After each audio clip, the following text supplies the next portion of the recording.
Hello students, last class आप लोगों ने एटम्स के बारे में जाना था। मैंने बताया था कि एटम्स का किसने खोज किया। ठीक है, फाइनली हम लोग जान गए थे कि एटम किसको बोलते हैं। ठीक है ना।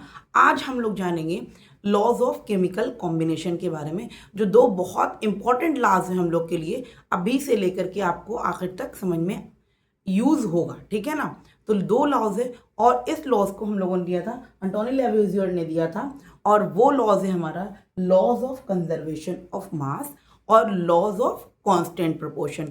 ये दो बहुत इंपॉर्टेंट लॉज हैं हमारे, तो इसलिए आप लोग को बहुत ध्यान से समझना पड़ेगा और हर एक टॉपिक में आपको यूज़ होगा। आप क्लास 10th में जाओगे, वहाँ पर भी आप जब फर्स्ट चैप्टर पढ़ोगे तो वहाँ पर भी कुछ क्वेश्चंस आते हैं, तो बोलते हैं कि ये ऐसा क्यों हुआ, तो वहाँ पर भी हम लोग आंसर देंगे laws of conservation of mass. तो आप नेक्स्ट 10th में जाओगे तो वो जानोगे कैसे क्वेश्चंस पूछते हैं, लेकिन फिलहाल तो हम लोग जानेंगे laws of conservation of mass क्या होता है, और सेकेंड जानेंगे लॉज ऑफ कांस्टेंट प्रोपोर्शन। दो चीज जानना है हमको, laws of conservation of mass and laws of constant proportion. तो सबसे पहले हम लोग laws of conservation of mass देखेंगे। ठीक है ना। देखिए, Antoine Lavoisier led the foundation of chemical science by establishing laws of chemical combination. ठीक है ना। केमिकल कॉम्बिनेशन दिया, पहला उन्होंने दिया law of conservation of mass and दूसरा उन्होंने दिया लॉज ऑफ कांस्टेंट प्रोपोर्शन, और ये दोनों ही हमारा बहुत ज्यादा इंपॉर्टेंट है। तो हम लोग सबसे पहले फर्स्ट वाला स्टार्ट करेंगे, laws of conservation of mass क्या होता है। नंबर 1 है हमारा laws of conservation of mass. ठीक है ना, laws of conservation of mass. तो सबसे पहले laws of conservation of mass, conserve मतलब क्या होता है, समझ में आ रहा है। तो मास का क्या यहाँ पर कंजर्वेशन हो रहा है। जैसे देखिए, मैंने दो सब्सटेंस लिया, एक सब्सटेंस है, मान लेते एक सब्सटेंस मेरे पास 10 ग्राम का है। ठीक है, और मैंने एक और सब्सटेंस इसमें ला करके ऐड किया, तो ये भी मेरा कितना है, मान लेते हैं 15 ग्राम का है, अज्यूम कर लेते हैं, मान लेते हैं। ठीक है, और उसके बाद ये दो सब्सटेंस मैंने लिया। ठीक है, दो सब्सटेंस मैंने लिया, एक 10 ग्राम का है, एक 15 ग्राम का है, दोनों को मिला दिए, दोनों को मिलाएं तो एक नया तरह का सब्सटेंस बन गया। क्या बना, एक नया तरह का सब्सटेंस बन गया। समझ में आ रही है बात। तो एक न्यू सब्सटेंस जो बना, इसका जो मास होगा बच्चों, ये हमारा क्या होगा, 25 ग्राम। ठीक है, क्योंकि ये जो होता है ना, जो पहले मिलता है, इसको हम लोग रिएक्टेंट बोलते हैं। ठीक है, क्लास 10th में जाकर के कंप्लीट पढ़ोगे, लेकिन अभी मैं सिर्फ नाम बता रही हूँ। और ये जो हमको मिलता है मिक्स करके बाद एक नया प्रोडक्ट जब हमको मिलता है, एक नया सब्सटेंस जब हमको मिलता है, उसको हम लोग कहते हैं प्रोडक्ट। ठीक है, तो मैंने दो सब्सटेंस लिया, एक 10 ग्राम का था, एक 15 ग्राम का था, एक दो केमिकल था, समझ लिए, एक 10 ग्राम का था, एक 15 ग्राम का था। मैंने दोनों को क्या किया, मिला दिया। जब मैंने दोनों को मिला दिया तो एक नया सब्सटेंस बन गया, एक नया प्रोडक्ट मिला, एक नया चीज़ मिली हमको।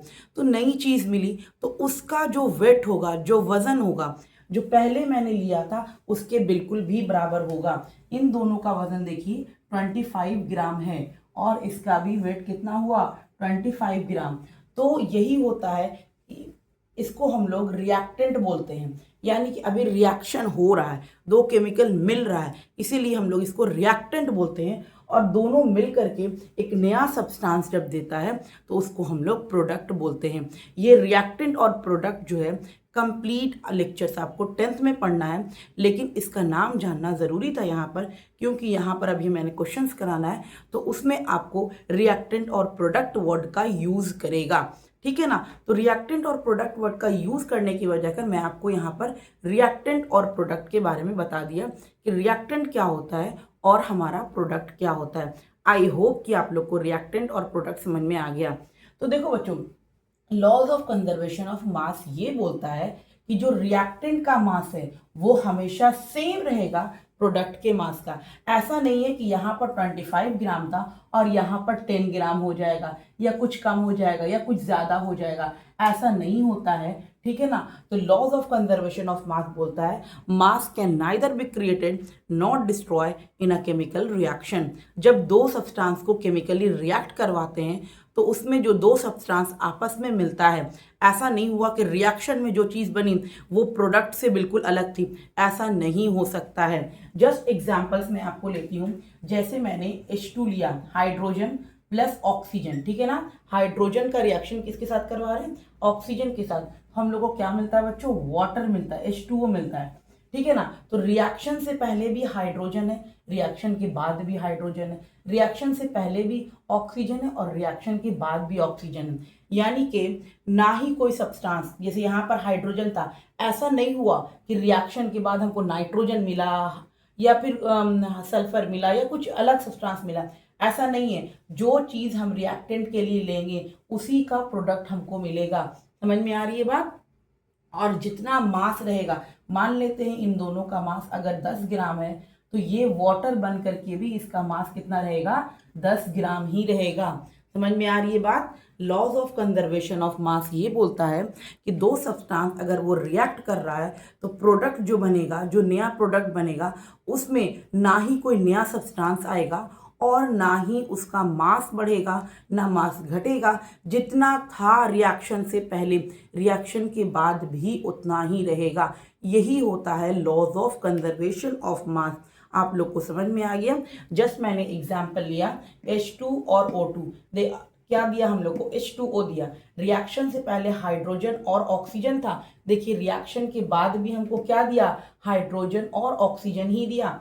रिएक्शन से पहले जस्ट इमेजिन, इसका मास कुछ अलग है जो आपको आगे चल के पढ़ना है, मास, वैलेंसी, एटॉमिक नंबर, वो आगे मैं आपको सिखाऊंगी, उसकी आपको टेंशन लेने की ज़रूरत नहीं है। तो मैं जस्ट यहाँ पर आपको सिखाने के लिए बता रही हूँ कि ये H2 और O2 दोनों का मिला के मास 10 ग्राम है, ठीक है ना। मान लेते हैं 4 ग्राम इसका मास है और 6 ग्राम इसका मास है। जस्ट इमेजिन मैंने किया है, ऐसा नहीं है। मास मैं आपको आगे निकालना सिखाऊंगी। तो ये मान लिया कि 6 4 10 ग्राम, तो देखिए रिएक्शन के बाद भी मास हमारा क्या होगा? 10 ही ग्राम होगा।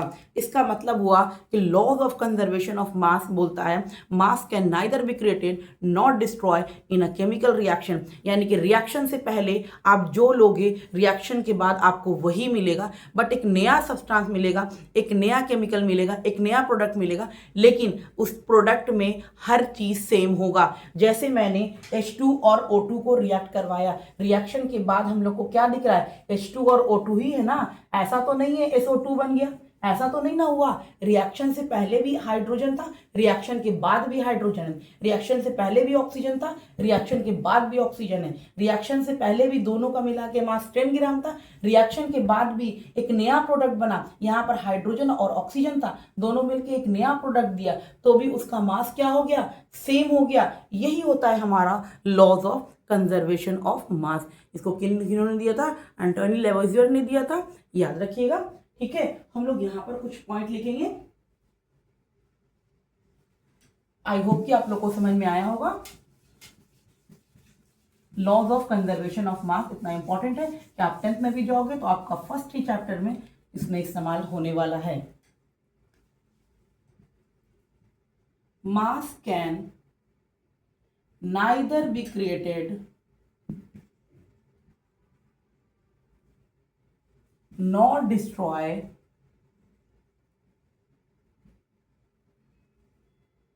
neither be created nor destroyed in a chemical reaction, in a chemical reaction। देख लीजिए मैंने आपको बता दिया, बस उसको हम लोग केमिकल रिएक्शन बोलते हैं, ठीक है ना। मैंने आपको दिखाया एक तरफ रिएक्टेंट होते हैं, एक तरफ प्रोडक्ट होते हैं। जो रिएक्शन में पार्टिसिपेट करते हैं उसको रिएक्टेंट बोलते हैं, और एक जब नया प्रोडक्ट, नया सब्सटेंस मिल जाता है तो उसको हम लोग प्रोडक्ट बोलते हैं। आई होप कि समझ में आया होगा।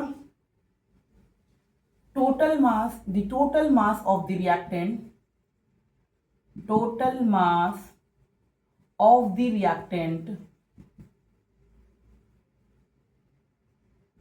the total mass of the reactant is equal to the total mass of the product, mass of the product। समझ में आ रही है?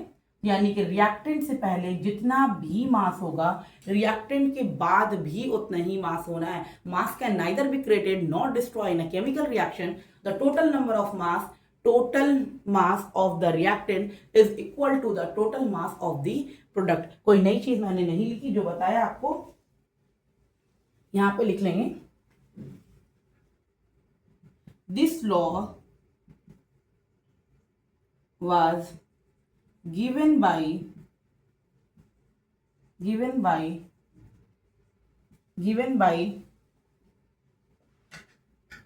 Antoine Lavoisier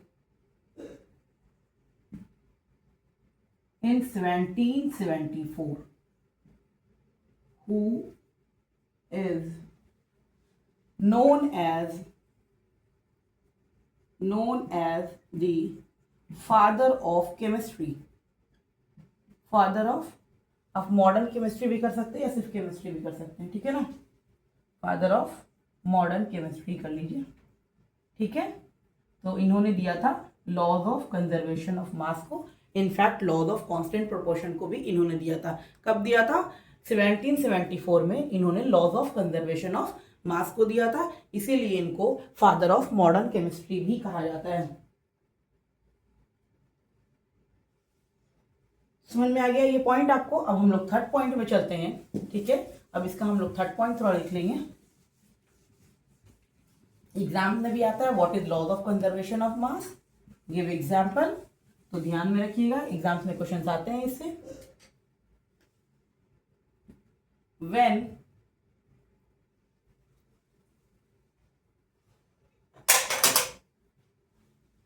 when a chemical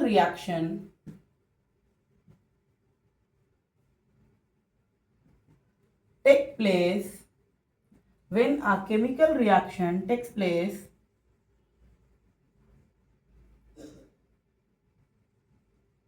the atom of the reacting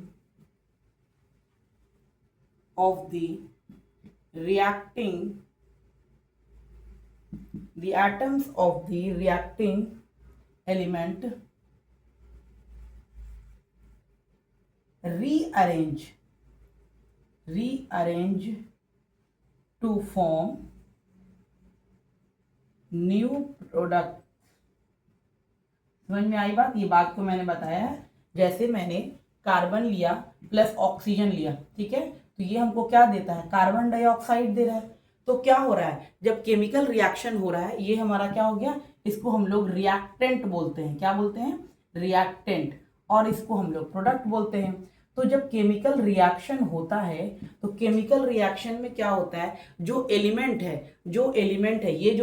है ये सिर्फ रीअरेंज होकर के एक नया प्रोडक्ट देता है. मतलब क्या हुआ? अभी अकेले था, फिर किस दोनों साथ में हो गया, बस रीअरेंज होकर के एक नया प्रोडक्ट देता है. उसको ही हम लोग कहते हैं laws of conservation of mass. यानी कि laws of conservation of mass में कोई नया प्रोडक्ट नहीं बनता है, ठीक है ना. जैसे मान लेते हैं मैंने कार्बन और ऑक्सीजन लिया, आप देखोगे कि यहाँ पर H2O बन गया. तो ऐसा नहीं हो सकता है. रिएक्शन से पहले पार्टिसिपेट किया है कार्बन और ऑक्सीजन, तो रिएक्शन के बाद भी कार्बन और ऑक्सीजन ही मिलेगा. रिएक्शन से पहले कार्बन और ऑक्सीजन है तो रिएक्शन के बाद भी कार्बन और ऑक्सीजन ही मिलेगा. ऐसा नहीं है कि H2O आ जाएगा, SO2 आ जाएगा, ये सब नहीं आ सकता है. जो रिएक्शन में पार्टिसिपेट किया है प्रोडक्ट उसी का ही मिलता है, ठीक है.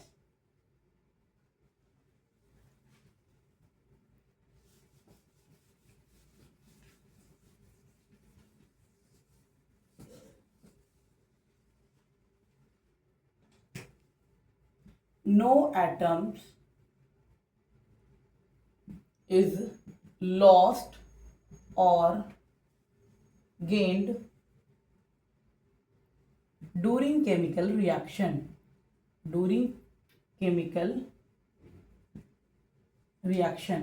मैंने इस बारे में अभी आपको बताया कि जब रिएक्शन में पार्टिसिपेट करता है ऐसा नहीं है कि रिएक्शन से पहले कार्बन था और जब प्रोडक्ट मिला तो उसमें कार्बन है ही नहीं है। रिएक्शन से पहले हाइड्रोजन था, जो प्रोडक्ट मिला उसमें हाइड्रोजन है ही नहीं है। ऐसा नहीं हो सकता है। जो रिएक्शन में पार्टिसिपेट किया था प्रोडक्ट उसका ही मिलना है। अगर हाइड्रोजन ऑक्सीजन है तो हाइड्रोजन ऑक्सीजन ही प्रोडक्ट देगा, एक नया प्रोडक्ट देगा, एक नया सब्सटेंस बना के देगा। लेकिन उसमें जो एटम्स यूज हुआ है वो रिएक्शन में जो था वो सेम का सेम रहेगा। मैंने आपको बताया ना, जैसे मैं एग्जांपल ले लेती हूँ, मैंने सल्फर और ऑक्सीजन का रिएक्शन करवाया और हमको सल्फर डाइऑक्साइड मिला। अभी रिएक्शन में सल्फर और ऑक्सीजन पार्टिसिपेट किया है, लेकिन रिएक्शन के बाद भी सल्फर और ऑक्सीजन ही है।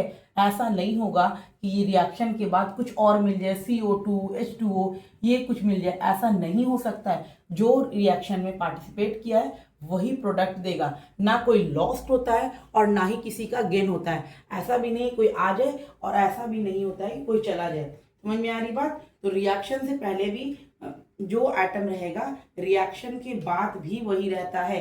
ना ही कोई आकर के नया जुटता है और ना ही किसी का लॉस्ट होता है। तो ये था laws of conservation of mass. ठीक है ना? Laws of conservation of mass आपको बताने के लिए आपको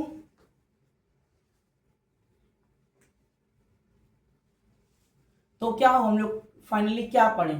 टोटल मास ऑफ रिएक्टेंट, यानी कि मैंने आपको बता दिया रिएक्टेंट कौन है, is equal to total mass of the product. Mass of the product, यही है हमारा laws of conservation of mass, जिसको मैंने बहुत अच्छे से समझा दिया। आई होप कि आप लोग को समझ में आ गया होगा कि laws of conservation of mass क्या बोलता है। समझ में आया? जनरली यही मैंने बताया, total mass of the reactant is equal to total mass of the product. समझ में आ रही बात? कोई दिक्कत नहीं हो रहा है? जैसे मैं एक एग्जांपल लेती हूँ, ठीक है, इसको मैं मिटा इरेज कर दूं, आप लोगों ने नोट कर लिया होगा। Total mass of the reactant, जैसे देखिए कैल्शियम कार्बोनेट, कैल्शियम कार्बोनेट को जो हम लोग हीट करते हैं तो ये हमको देता है calcium oxide, calcium oxide plus carbon dioxide. ठीक है ना? ये हमको देता है कार्बन डाइऑक्साइड। ठीक है? कैल्शियम कार्बोनेट जो होता है हमारा CaCO3 होता है। अभी आप लोग को फॉर्मूला लिखने की टेंशन लेने की ज़रूरत नहीं है। इस चैप्टर के आखिर में आप फॉर्मूला लिखना भी सीख जाओगे। जैसे मैंने कैल्शियम कार्बोनेट को बहुत आसानी से लिख दिया, ठीक है ना, इस तरीके से आप लोग भी लिखना सीख जाओगे। समझ में आ रही है? आप लोग भी लिखना सीख जाओगे। लेकिन आपको अभी टेंशन लेने की ज़रूरत नहीं है, इस चैप्टर में आप सब कुछ सीखने वाले हो। तो कैल्शियम कार्बोनेट को जो हम लोग हीट करते हैं तो हम लोग को कैल्शियम ऑक्साइड देता है प्लस कार्बन डाइऑक्साइड देता है, कार्बन डाइऑक्साइड देता है। देखिए रिएक्शन से पहले कैल्शियम था, रिएक्शन के बाद भी कैल्शियम है। रिएक्शन से पहले कार्बन था, रिएक्शन के बाद भी कार्बन है। रिएक्शन से पहले ऑक्सीजन था, रिएक्शन के बाद भी ऑक्सीजन है। यानी कि ना ही कोई एटम्स गया है और ना ही कोई नया एटम्स अंदर आया है। यानी कि ये laws of conservation of mass को फॉलो कर रहा है। अब हम लोग देखते हैं कि मास क्या होता है ना। देखो कैल्शियम का मास हमारा होता है 40 ग्राम। अभी आप आगे जाकर के मास को आपको याद करवाऊंगी मैं, ठीक है, एटम्स के बाद। ये कैल्शियम का मास क्या होता है? 40 होता है। कार्बन का मास 40U होता है, 12 होता है। और ऑक्सीजन का मास हमारा जो होता है 16 होता है। तो 16 × 3 हमारा क्या हो जाएगा? 48। यानी कि 40U + 12U और प्लस 48 कितना हो जाएगा? तीनों मिला के 100 ग्राम हो गया ना। अब यहाँ देखिए 40 + 16, ऑक्सीजन का 16 और कैल्शियम का 40, और यहाँ देखिए कार्बन का 12 और प्लस ऑक्सीजन का 16 × 2, तो क्या हो जाएगा? क्या 56 हो जाएगा ना, ठीक है, और प्लस 44, तो ये भी 100 हो गया।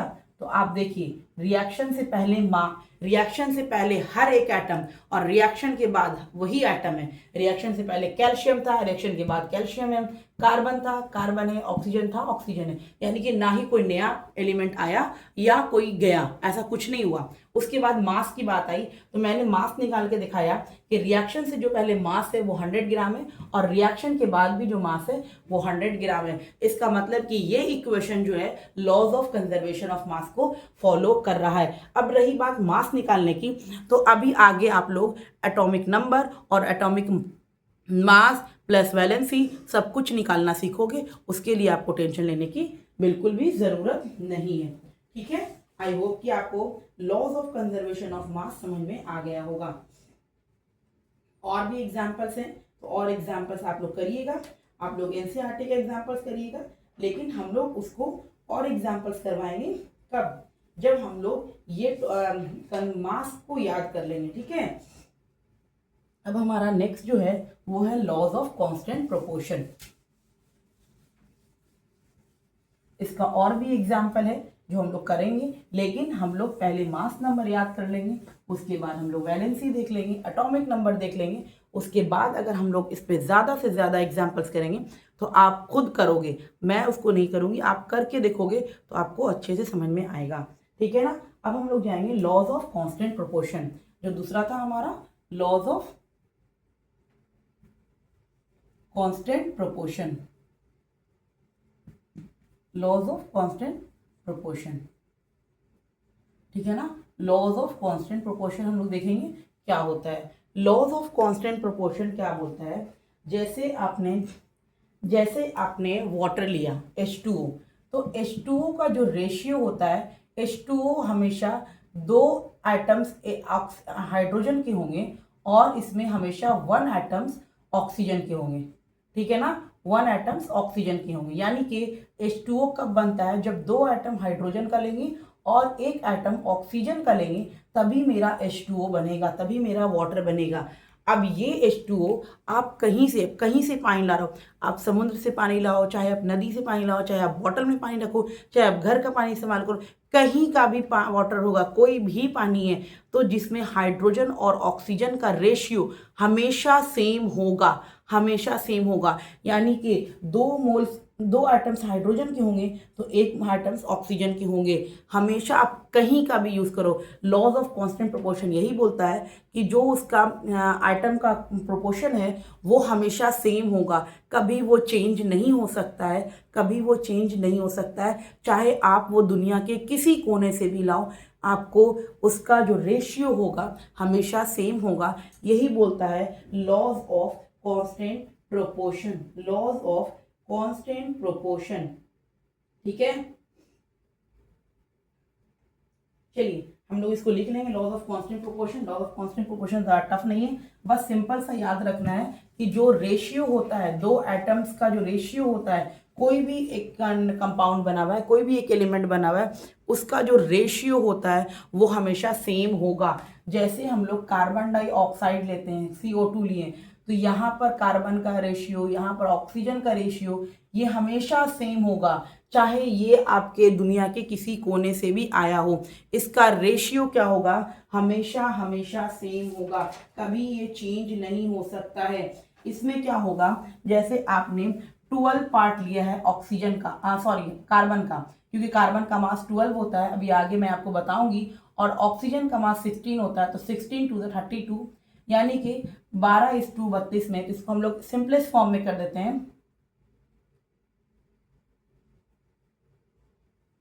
कितना हो जाएगा, 3:8 हो जाएगा। ठीक है, 3:8 हो जाएगा। अब आप CO2 जो है कहीं से भी लो, उसका रेशियो 3:8 के फॉर्म में हमेशा मिलेगा।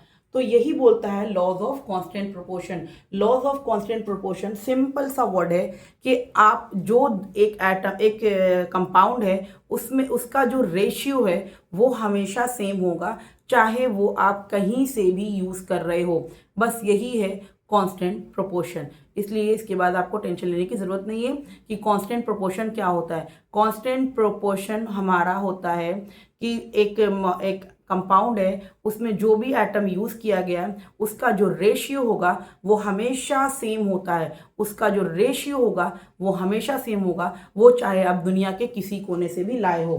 ठीक है ना। In a chemical compound, in a chemical compound, in a chemical compound the elements are the elements are always present, always present, always present in a definite ratio, definite proportion, definite proportion by mass। ठीक है, मास अभी आप लोग को निकालना सिखाएंगे, उसके बाद आपको समझ में आ जाएगा। समझ में आ रहा, आपको खुद निकालने आ जाएगा। इसलिए आप इस टॉपिक के बाद आप एटम्स के बारे में भी पूरा जानोगे, उसके बाद उसका मास नंबर जानोगे, एटॉमिक नंबर जानोगे, उसके बाद वैलेंसी निकालना सीखोगे, फॉर्मूला बनाना सीखोगे। आपको सब कुछ आने वाला है, इसलिए कोई टेंशन लेने की ज़रूरत नहीं है। ठीक है,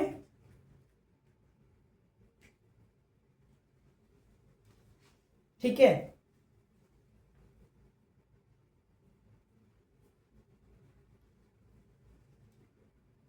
A compound is formed, a compound is formed when two or more element chemically combine, chemically combine। ठीक है, एक कंपाउंड कब फॉर्म होगा, जब दो या दो से ज्यादा एलिमेंट केमिकली कंबाइंड हो जाएगा। ठीक है ना, केमिकली कंबाइंड हो जाएगा। उसके बाद हम नेक्स्ट पॉइंट लिखेंगे इसका,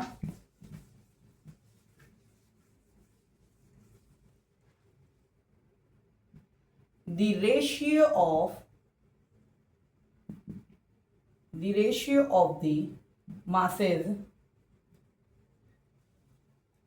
of elements in a compound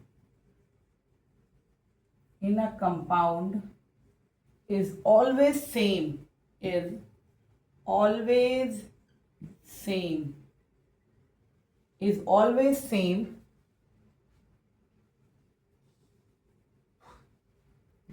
no matter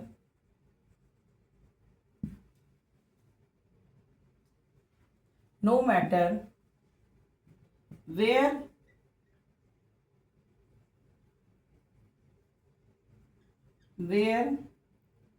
it is formed or how it is prepared,